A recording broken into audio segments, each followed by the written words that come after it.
2012 жылдан бери Болот Исмаилов жана Шамил Муртазалиев аттуу жарандар биргеликте бизнес кылуу үчүн шаардын чет жакасындагы сарайларды чогуу пайдаланышкан. Эко Ислам банктын жетекчиси делген Шамил Муртазалиев аттуу жаран бирок кийинчерээк Болот Исмаиловдун мал-мүлкүн алып, иштеткен соң бөлүп салган.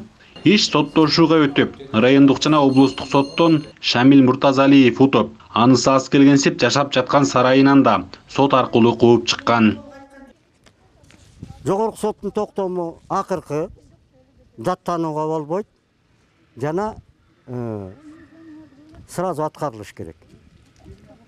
Берде Исмаилов болот.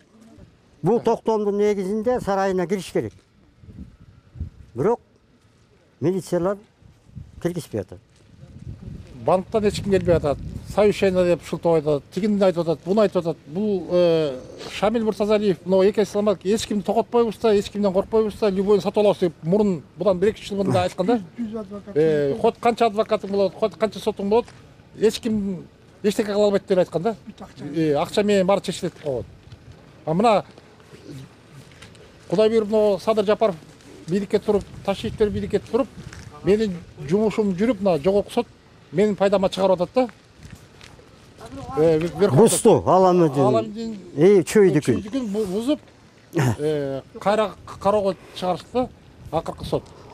Ал эми 80 жаштагы Тургунбек Исмаилов карыя бүгүн жогорку соттун чечимин көтөрүп, мурдагы өзү жашаган үйүнө келди. Бирок ал жерде Ички иштер министрлигинин күзөт кызматы кайтарып тургандыктан короонун ичине кире алышкан жок.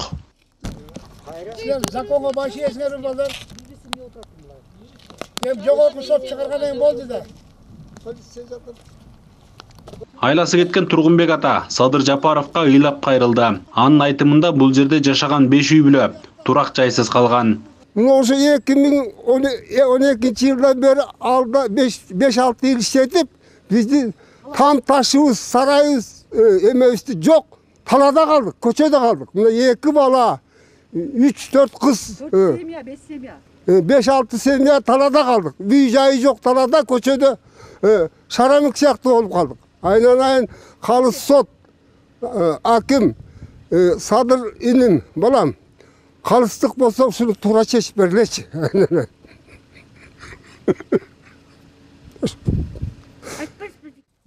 Тилекке каршы Эко Ислам банктын ээси делген Шамир Муртазалиевдин адамдары келет деген менен келген жок. Ошол эле учурда жогорку соттун чечимине карабай, Ички иштер министрлигинин күзөт тармагы дарбазаны да ачкан жок. Шабайы сууган 5 үй бүлө жогорку соттун чечими чечпей жатканына кайгырып, эми чындыкты президенттен суроо үчүн тарап кетишти.